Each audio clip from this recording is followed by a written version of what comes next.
The amusement park stood on the edge of town like a scar on the landscape, forgotten by time, but never by whispers. Wonder World, the faded sign proclaimed, though no one who lived nearby dared to speak its name.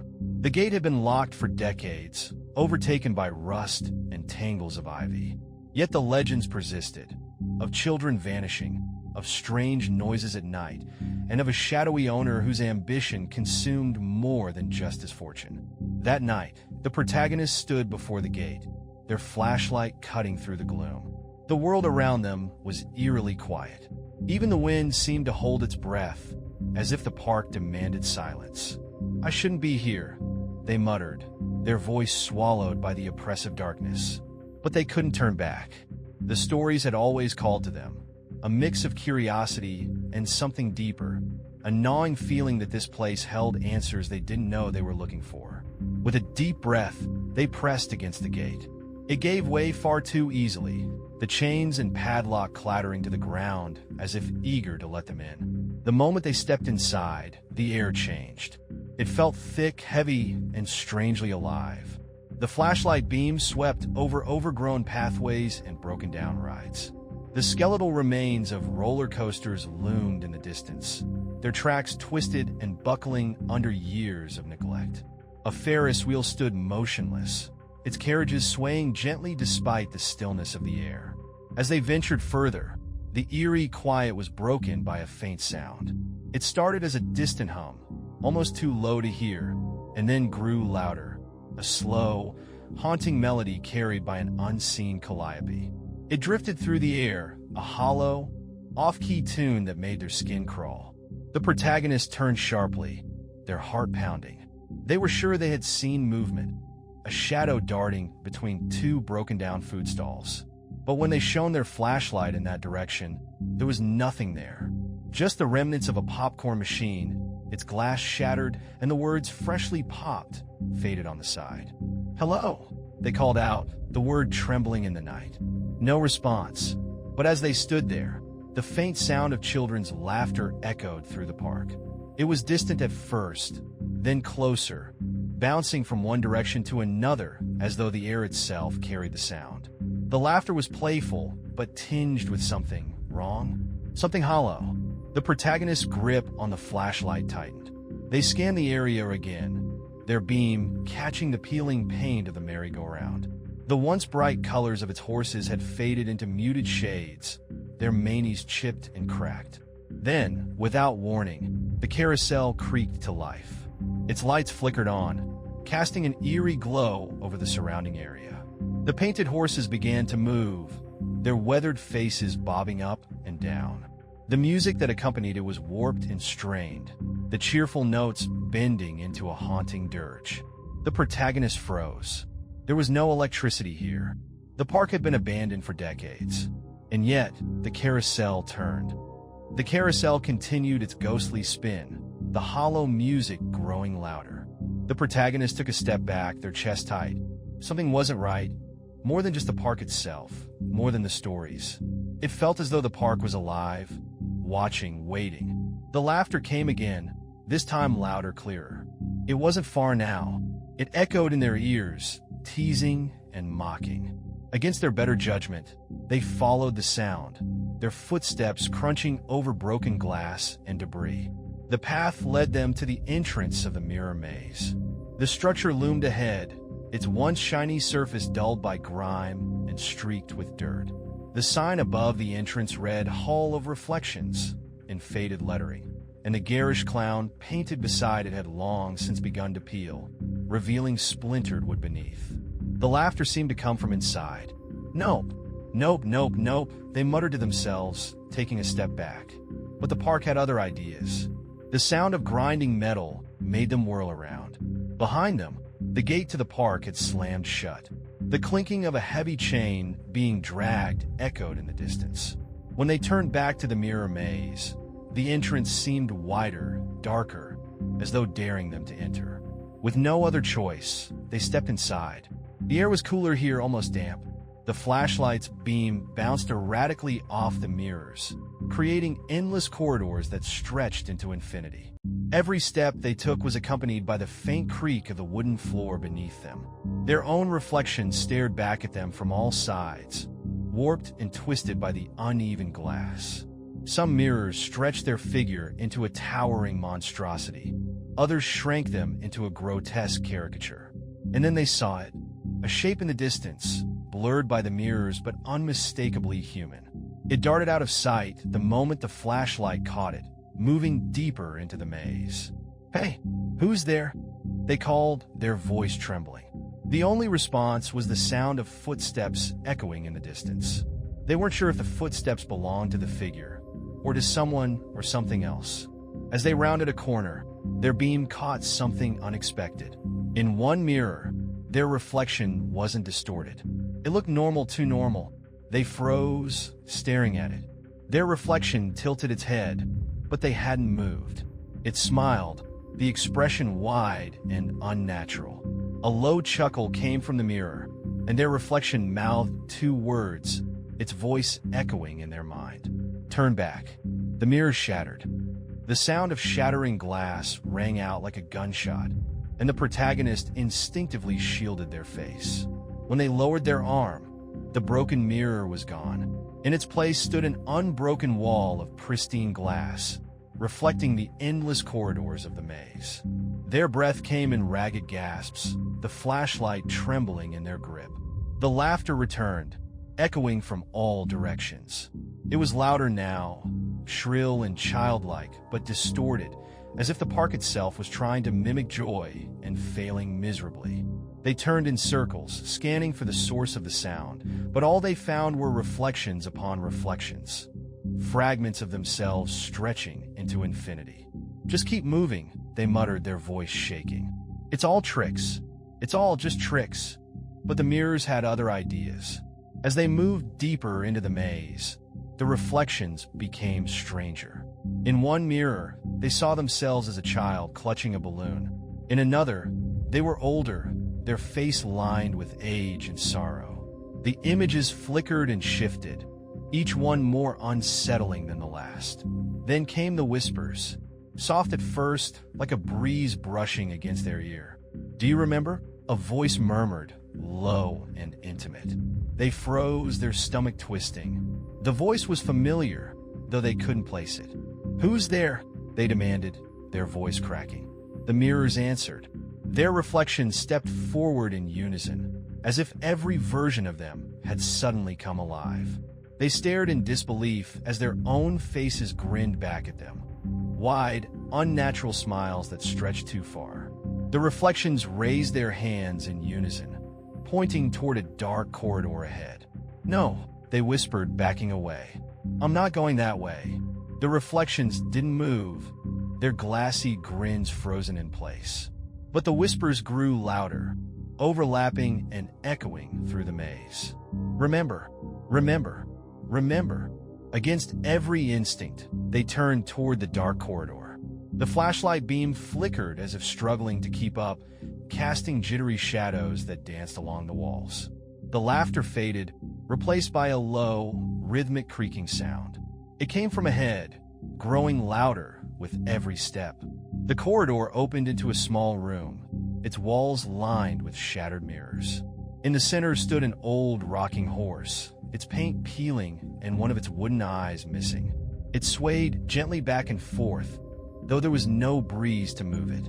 Their stomach turned as they noticed something glinting on the horse's back. A small, tarnished locket. Hesitantly, they stepped closer, their hand trembling as they reached out to pick it up. The moment their fingers touched the locket, the rocking horse stopped dead. The creaking ceased, replaced by an oppressive silence. They opened the locket with shaking hands, revealing a tiny photograph inside. It was of them, as a child. The image was old, faded, and yet unmistakable.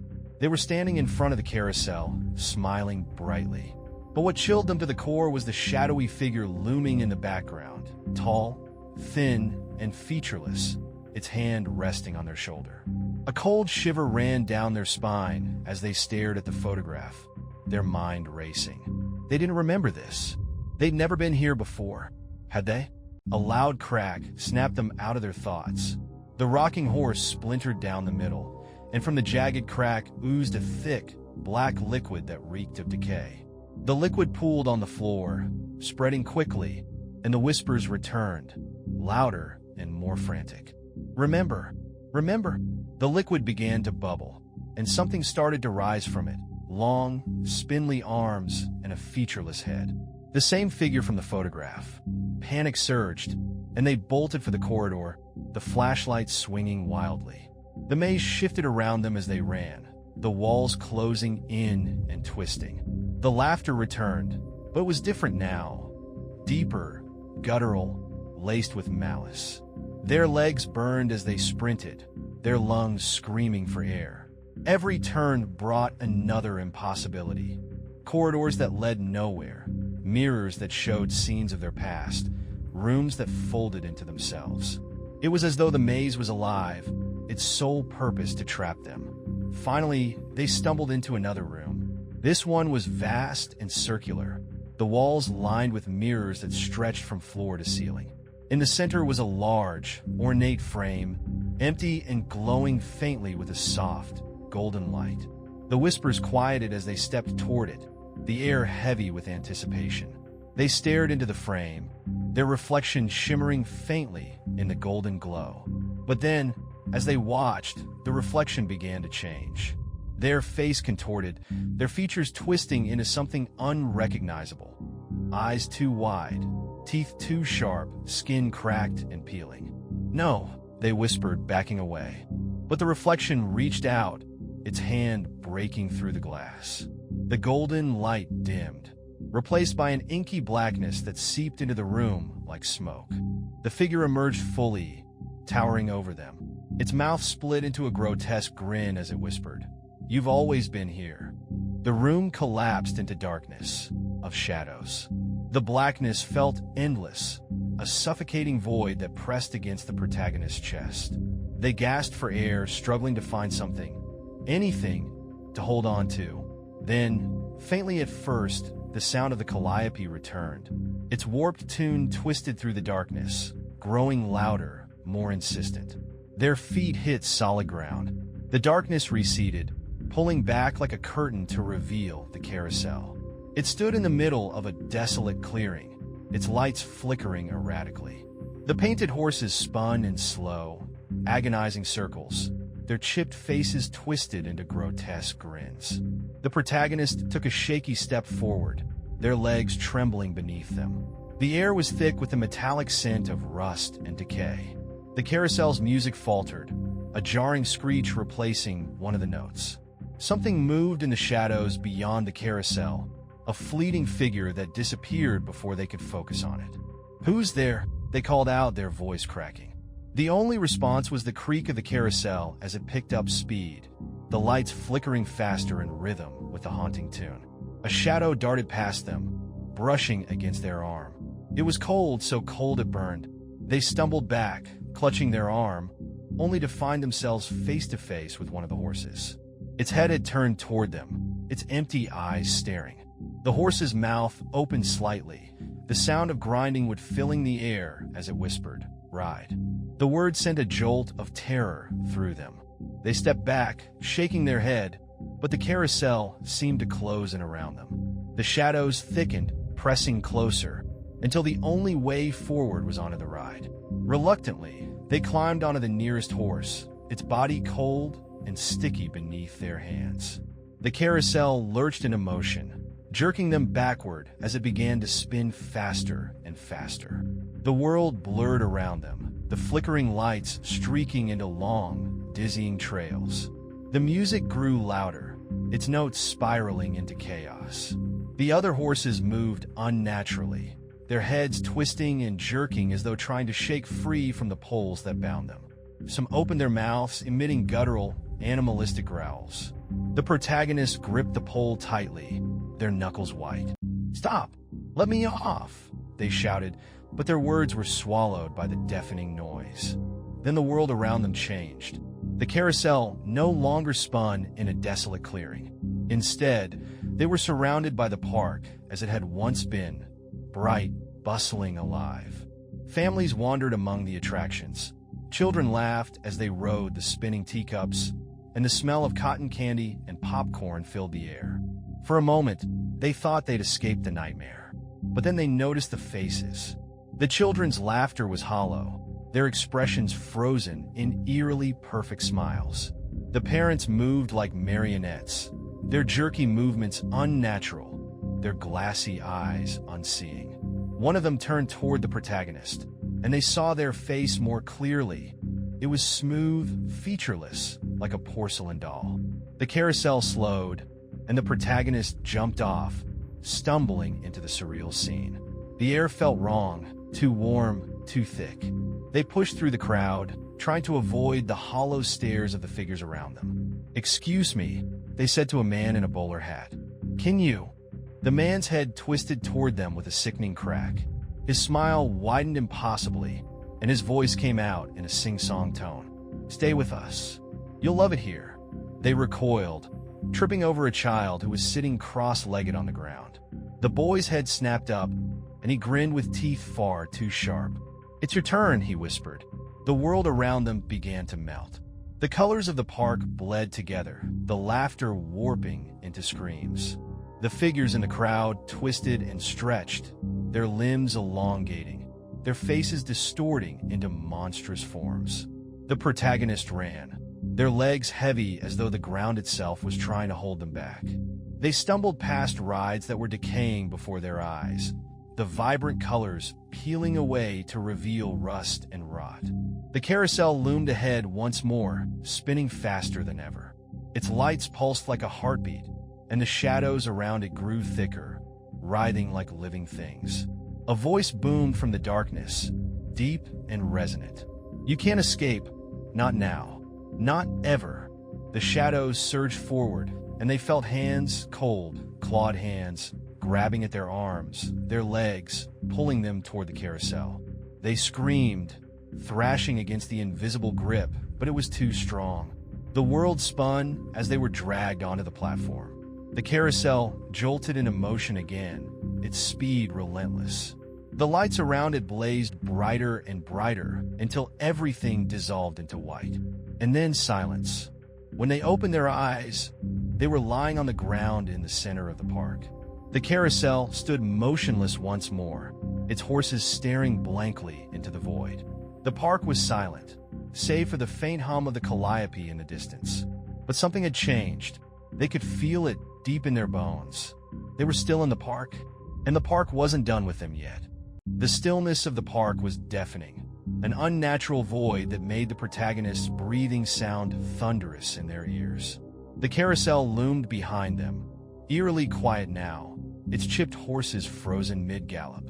For a fleeting moment, they thought it might be over, that they'd somehow escaped the worst of whatever nightmare this was. But then they heard it, a faint clicking sound like gears grinding against each other. The sound was coming from a small booth nearby, its glass panes cracked and smeared with grime. A faded sign above the door read, "Operator's Booth." The faint glow of a single bulb flickered within, casting long, spindly shadows onto the pavement outside. Against their better judgment, they approached. Every step felt like wading through thick water, their legs heavy and unsteady. The air grew colder the closer they got, and with each breath, their chest tightened. The door to the booth was slightly ajar. From the gap, they could see the controls for the carousel, rusted levers, faded buttons, and a cluster of cracked dials. A low hum emanated from within, a mechanical drone that seemed to pulse in time with their heartbeat. They pushed the door open. It creaked on its hinges, the sound splitting the silence like a scream. The inside of the booth was claustrophobic, barely large enough to accommodate the control panel and a rickety stool. Every surface was coated in a fine layer of dust, except for the controls, which gleamed as though freshly polished. A single piece of paper lay on the console. The edges were yellowed with age, and the handwriting was erratic, scrawled in dark, jagged lines. It read, "One ride, one operator. The park takes what it's owed." The words sent a chill racing down their spine. They looked closer at the controls and noticed something strange. Beneath the layer of grime, There were faint handprints smeared into the surface. The shape of them was wrong, too long, too thin, as if they had belonged to something not quite human. A faint buzzing sound filled the air, and the dials on the control panel flickered to life. Numbers spun wildly, faster and faster, until they abruptly stopped. 01. The protagonists stared, their stomachs sinking. The timer began to tick upward. 002, 003.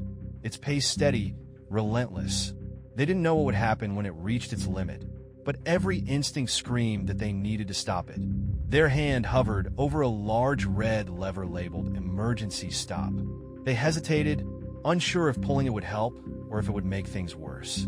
The humming grew louder, the vibrations shaking the booth. The numbers on the timer climbed faster now. 010, 015, 020. Before they could decide, the stool in the corner toppled over, crashing to the ground with a hollow thud. They jumped, their heart pounding, and turned to see a figure standing outside the booth. It was the operator. The figure was tall, impossibly so, their head nearly scraping the booth ceiling. They wore a tattered uniform that might once have been bright and cheerful, but was now faded and stained.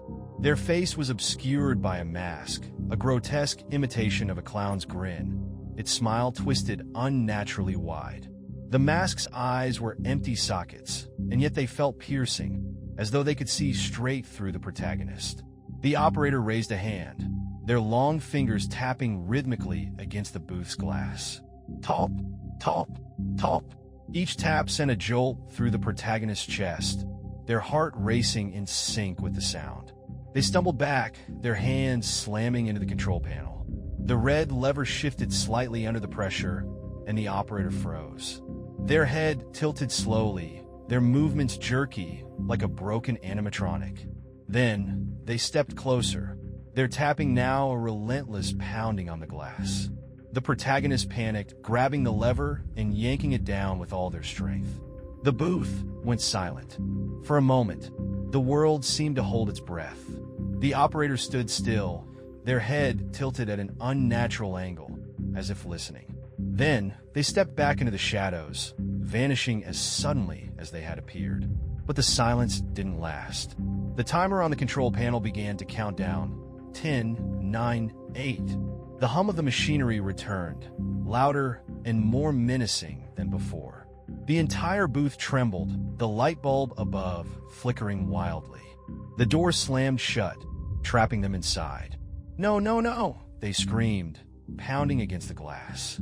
The timer hit 3, 2, 1. The world outside the booth exploded into motion. The rides came to life all at once.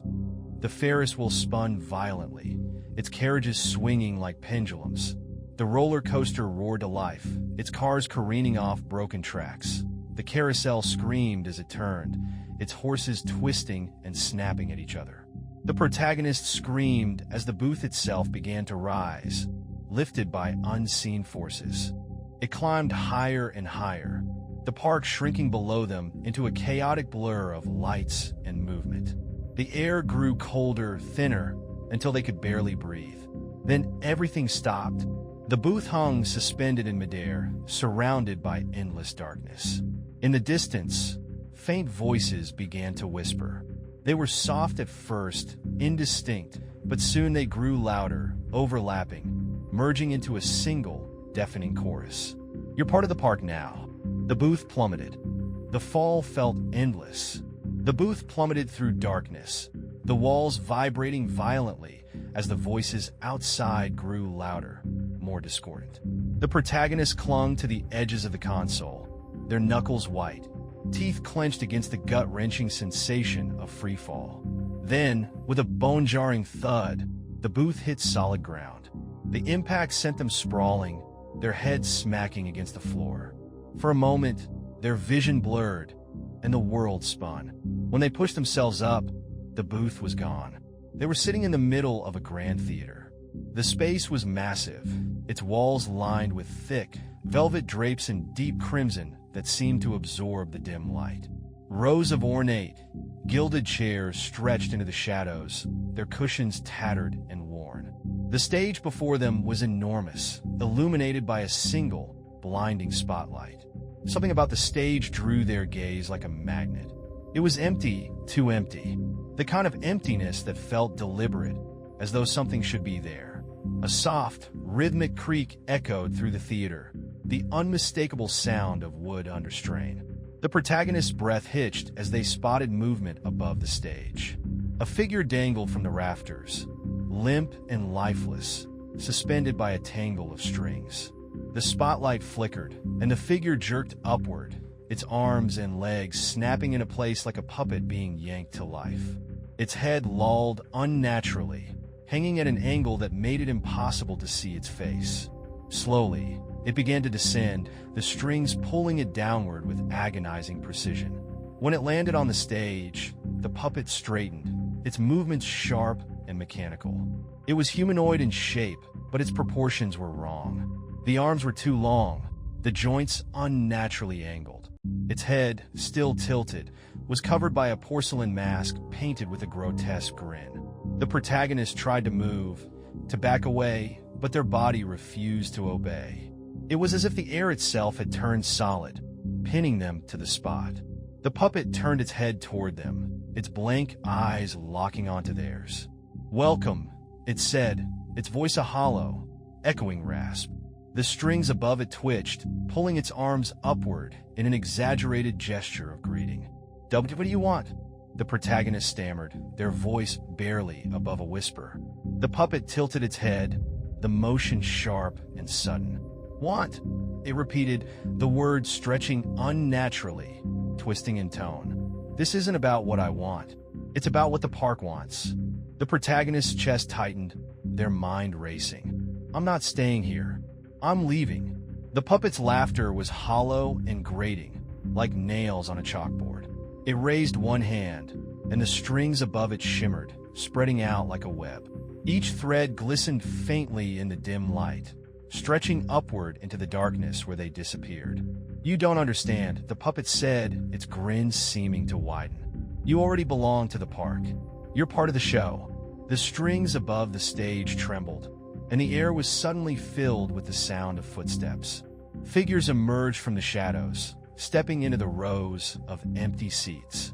Their movements were stiff, unnatural, like marionettes being dragged along by invisible hands. The audience was made of the lost. Men, women, and children, their faces slack and pale, their eyes empty. Some wore tattered clothing, others the remnants of carnival uniforms.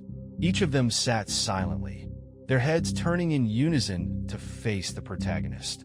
The puppet's voice rang out again, louder now, as if addressing the entire theater. "The show must go on, and tonight, you're the star." The strings above the stage shot downward, latching onto the protagonist's limbs. They screamed, fighting against the pull, but the strings were relentless, dragging them forward. Their arms jerked upward, their legs bending at unnatural angles as the strings forced them to walk toward the stage. "No, let me go," they shouted, their voice cracking with desperation. The puppet laughed again, its head lolling back as though it found their struggle amusing. "There's no letting go here. There's only the performance." The protagonist was dragged onto the stage, their body no longer their own. The strings held them upright, pulling them into a macabre parody of a bow. The audience clapped, their movements eerily synchronized, their hands striking together with a hollow, wooden sound. The puppet stepped closer, its porcelain face inches from theirs. "Do you feel it yet?" it whispered. "The strings digging into your soul?" They could feel it, an invisible weight pressing down on them, pulling at their very essence. The strings weren't just controlling their body. They were sapping their will, their thoughts, their memories. "No," they whispered, tears streaming down their face. "This isn't real. This can't be real." The puppet's grin widened, its voice dropping to a chilling whisper. "Real or not, it's forever." The stage lights dimmed, the shadows closing in. The strings tightened, pulling them into the darkness. The last thing they heard was the audience's applause, echoing in the void. The applause faded, replaced by an overwhelming silence. The protagonist's body hung limp, the strings slackening as they were dropped onto the cold, hard stage. For a moment, they lay there, trembling and gasping for breath. The puppet was gone, the audience vanished, and the theater itself had melted away. When they finally sat up, they found themselves in a narrow, endless hallway. The air was stagnant and cold, carrying the faint metallic tang that had haunted them since they entered the park. Lining both sides of the hallway were doors, hundreds of them, stretching as far as the eye could see. Each was slightly different, some tall and ornate, others plain and splintered, their paint peeling to reveal rotting wood beneath. The protagonists got to their feet, their legs shaking beneath them. Their flashlight had disappeared, leaving them with nothing but the dim, flickering light of a bare bulb swinging from the ceiling. It cast long, distorted shadows that danced across the walls. "What now?" they muttered, their voice echoing faintly. They stepped toward the nearest door, a heavy oak slab with an iron handle. The number 13 was carved into its surface, though the edges of the numbers looked like they'd been scratched in by hand. Their hand hovered over the handle, their mind racing with questions. What was behind the doors? Was there an escape? Or something worse? "Don't open it." The whisper came from behind them, low and breathy. They spun around, but the hallway was empty. Just more doors, receding into darkness. "Who's there?" they called out, their voice trembling. No response, only silence. Turning back to the door, they steeled themselves and grasped the cold iron handle. The moment they turned it, the whispers began again, soft and insidious, like voices just out of reach. The door creaked open, revealing nothing but a wall of impenetrable blackness. A soft breeze wafted from the opening, carrying a faint smell of ash and something sweet, like burnt sugar. They hesitated, leaning closer, and that's when they saw it. A pale hand reaching out from the darkness. The fingers were unnaturally long, the nails black and cracked. The hand stopped just short of the threshold, clawing at the air as if searching for something or someone. The door slammed shut on its own, the force nearly knocking them backward. They stumbled away, heart racing, as a loud thud echoed from the other side of the door, followed by a low, guttural growl. They didn't wait to see if it would open again. Instead, they moved further down the hallway, passing door after door. Each one had a number etched into it, though the sequence made no sense. Door 7 was followed by 82, then 199, and then a door with no number at all. One door stood out from the rest. It was painted bright red, gleaming as though freshly lacquered. Its surface was flawless, untouched by the decay that plagued the others. Above it hung a small plaque that read, "The Way Forward." The protagonist hesitated, their instincts screaming that it was a trap. But there was something magnetic about the door, an unexplainable pull that urged them to open it. Their hand reached for the handle almost involuntarily, trembling as they turned it. The door swung open soundlessly, revealing a familiar sight, the carousel. It stood in the center of a clearing, its lights flickering, its music warped. The horses were still, their chipped faces frozen in grotesque grins. "No," they whispered, their voice barely audible. They tried to step back, but their feet refused to move. The door behind them disappeared, leaving them stranded in the clearing. The carousel creaked to life, the horses beginning their slow, mechanical bob. The calliope music played louder, more distorted, each note jarring and wrong. From the shadows surrounding the carousel, figures began to emerge. They were the audience from the theater. Men, women, and children with pale faces and empty eyes.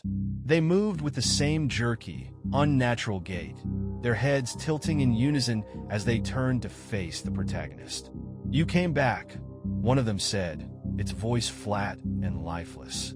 "You always come back." The carousel spun faster, the lights flashing erratically. The figures moved closer, forming a circle around the protagonist. Their glassy eyes reflected the carousel's light, each one filled with an endless void. "Please," the protagonist begged, their voice cracking. "I just want to leave." The figures didn't respond. They stepped closer, their movements synchronized, the circle tightening. The protagonists stumbled backward, their pulse hammering in their ears. The carousel screeched to a halt, and from its center, a tall, thin figure stepped forward. It was the operator. Its clown mask gleamed in the flickering light, the grotesque grin wider than ever. It extended a hand, its fingers impossibly long. "Your turn," it said, its voice dripping with malice. The figures closed in, bride. The operator's outstretched hand loomed closer, its fingers impossibly long and thin, glistening like wet bone in the carousel's flickering light. The circle of pale-faced figures tightened around the protagonist, their empty eyes staring without blinking. The air was heavy, suffocating, as though the park itself were alive and pressing down on their chest. "No!" the protagonist screamed, stumbling backward. They turned to run, but the figures blocked their path, their movements slow but deliberate. Each step they took made the circle smaller, pushing the protagonist toward the carousel. The operator tilted its head, its voice soft and mocking. "You can't run. It's already chosen you." The carousel creaked to life once more, its horses jerking and twitching as they rose and fell. The haunting calliope music returned, louder than ever, its warped melody echoing in the clearing. The lights on the carousel flickered erratically, casting long, twisting shadows across the ground. "Get on," the operator commanded, its voice reverberating like a commandment. The protagonists shook their head frantically, their knees trembling. "I won't.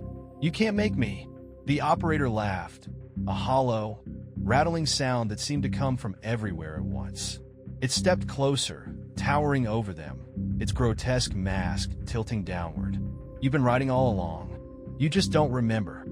Before the protagonist could respond, the figures surged forward, their hands cold and clammy as they grabbed at their arms, their legs. The protagonist fought, kicking and screaming, but the figures were relentless. They dragged them toward the carousel, their grip unyielding. "No, let me go," they yelled, tears streaming down their face. The horses seemed to come alive as they approached, their painted eyes rolling in their sockets, their mouths opening and closing with an audible clack. One horse snapped at the air, its wooden teeth splintering as it moved. The figures shoved the protagonist onto one of the horses, forcing them into the saddle. The second they sat down, the reins coiled around their wrists like snakes, binding them in place. The horse beneath them bucked and jerked, its body convulsing as though it were trying to throw them off. The operator clapped its hands once, and the carousel roared into motion. The world spun violently, the speed of the ride far beyond anything natural. The lights of the park streaked into blurs, the calliope music twisting into a cacophony of shrill notes. The air whipped past their face, cold and sharp, as if cutting into their skin. And then the carousel wasn't the park anymore. The scenery around them changed with each rotation of the ride. One moment, they were racing through a dark forest, its trees clawing at the air like skeletal hands.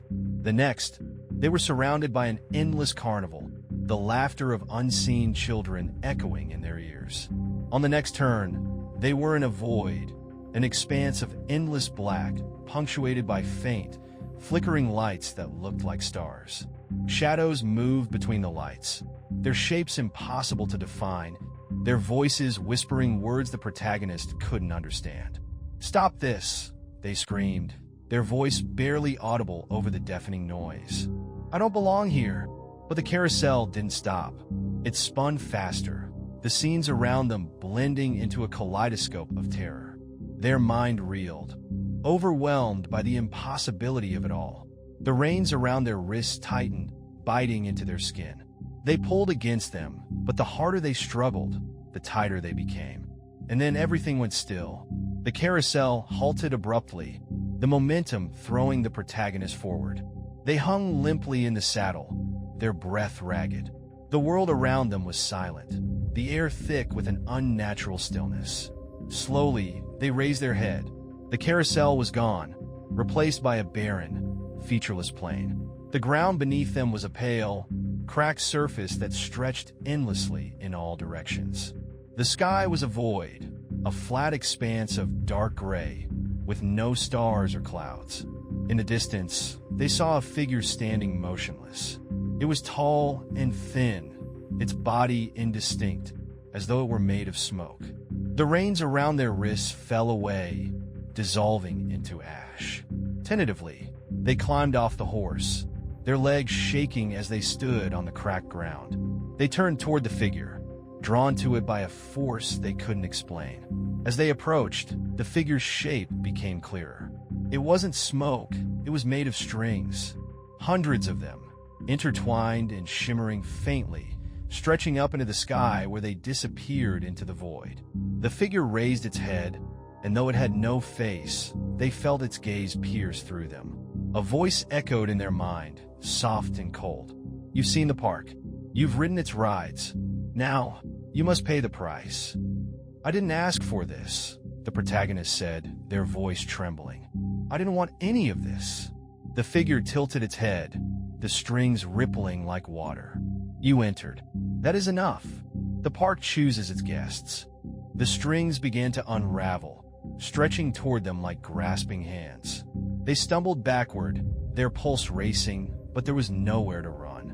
The ground beneath their feet cracked and split, and the void began to pull them downward. The last thing they saw was the figure dissolving into threads of light, its voice echoing in their ears. "You belong to us now." And then they fell.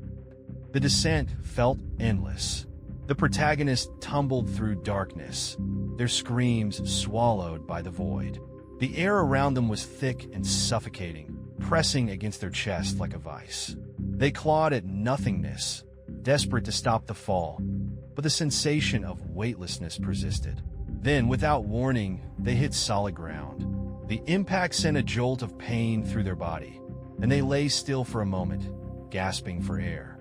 The surface beneath them was cold and smooth, like polished stone. The faint sound of ticking echoed in the distance, growing louder with each passing second. Slowly, they pushed themselves up and looked around. The space was vast and cavernous, its walls shimmering faintly with veins of iridescent light that pulsed in time with the ticking. In the center of the room stood a massive clock, its face cracked and its hands spinning wildly. Each tick reverberated through the chamber, shaking the ground beneath their feet. Behind the clock stood a figure, a tall, imposing presence cloaked in shadows. Its form was indistinct, shifting and twisting like smoke caught in an invisible wind. In its hands, it held a massive key, its surface etched with intricate patterns that seemed to writhe and change as the protagonist stared. The figure's voice was a low rumble, reverberating in their chest. "You've arrived at the heart of the park.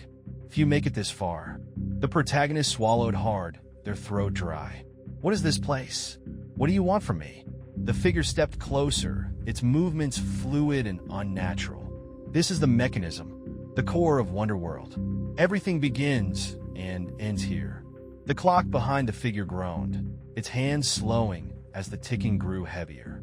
The room seemed to constrict, the walls closing in as the light dimmed. "Why me?" the protagonist demanded, their voice trembling. "I didn't do anything. I didn't choose to come here." The figure tilted its head, the shadows around it rippling. "Didn't you?" it asked, its tone dripping with condescension. "Curiosity brought you. Or was it guilt? Desperation? It doesn't matter. The park chooses. And now it's time to pay." The key in its hands began to glow, its patterns shifting faster, more erratically. The figure gestured toward the clock, and the cracks in its face widened, spilling beams of blinding white light into the chamber. "You will become part of the mechanism," the figure intoned. "Another cog in the wheel, another life to keep the park turning." "No," the protagonist shouted, stumbling backward. "You can't do this to me. I'm not part of your machine." The figure's laughter was cold and hollow. "You already are." The light from the clock intensified, and the ticking grew deafening. The ground beneath the protagonist's feet cracked and shifted, and they fell to their knees as a sharp pain tore through their body. Looking down, they saw thin strands of light, like wires, emerging from their skin, snaking upward toward the clock.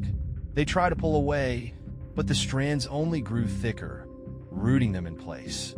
The pain was excruciating, spreading through their limbs as the wires burrowed deeper. The figure watched impassively, its shadowy form towering over them. "You should feel honored," it said. "Few are chosen to join the mechanism. You'll keep the park alive. Forever." The protagonist's vision blurred as the light consumed them, their screams echoing through the chamber. Memories flashed before their eyes, moments from their childhood, glimpses of the people they loved, fragments of a life that now felt impossibly distant. Each memory was stripped away, absorbed into the wires as they were pulled closer to the clock. The figure's voice became a distant murmur, its words fading as the ticking of the clock drowned out everything else. The last thing the protagonist saw before the light swallowed them completely was the key turning in the figure's hands, locking them into the endless cycle of the park. And then there was silence, the last attraction. When the light receded, there was no pain, no sound. The protagonist blinked, their vision adjusting to a strange, dim glow. They were no longer in the chamber with the clock. Instead, they stood in the middle of the amusement park, but it wasn't as they had first seen it. Wonder World was alive. The rides were pristine, their paint fresh and vibrant. Strings of glowing lights crisscrossed the park, their colors pulsing in perfect rhythm with the calliope music that drifted through the air. The laughter of children echoed, joyful and pure, but there were no children. No people at all, only shadows, figures flitting between the attractions, just out of sight. The carousel spun slowly in the distance, its horses gleaming as if newly painted.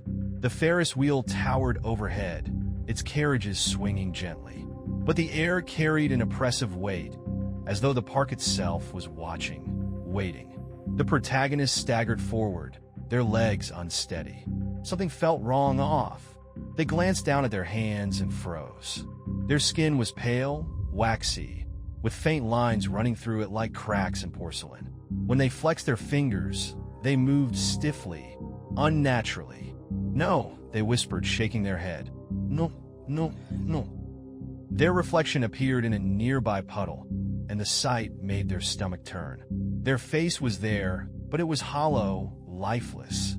Their eyes gleamed faintly, glassy and artificial. The faint outlines of strings shimmered above their shoulders, vanishing into the night sky. A voice spoke from behind them, soft and chilling. "You've taken your place." They spun around to see the operator, its grinning clown mask as grotesque as ever. It stood perfectly still, its long fingers twitching slightly as though it were adjusting invisible strings. Behind it, the shadows gathered, their forms indistinct but vaguely humanoid. They surrounded the protagonist, their hollow eyes staring. "What did you do to me?" the protagonist demanded, their voice trembling. The operator tilted its head. "We didn't do anything. You simply became what you were always meant to be." "I didn't ask for this," they shouted, their voice cracking. The operator laughed, the sound sharp and metallic. "None of them do, but the park needs its performers. Without you, the show would stop, and we can't have that." The shadows stepped closer, their forms shifting and flickering. One of them spoke, its voice distorted and faintly familiar. "We were like you once, but now we belong to the park." The protagonist stumbled back, shaking their head. "No, I'll find a way out. I'll stop this." "There is no out," the operator said, its voice heavy with finality. "You are part of the mechanism now. You keep the park alive, and the park keeps you alive." The calliope music swelled, its warped notes ringing through the air. The carousel's lights blazed, and the rides began to move, one by one, as though called to life by some unseen force. The shadows retreated into the park, their laughter mingling with the music. The operator extended a hand, its long fingers curling slightly. "Your place awaits. The guests are arriving." The protagonist's strings jerked violently, pulling them forward against their will. They screamed, thrashing, but it was no use.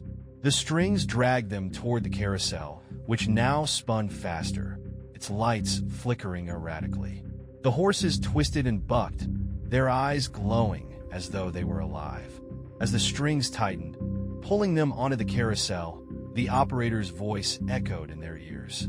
You'll ride, you'll perform, and one day, you'll welcome the next guest. The carousel jolted into motion, and the world blurred. Lights streaked past, the music grew deafening, and the laughter turned to screams. The last thing the protagonists saw before the park consumed them completely was the gate to Wonder World opening once more. A figure stood outside, staring hesitantly at the entrance, and then the gate creaked open, welcoming its next guest.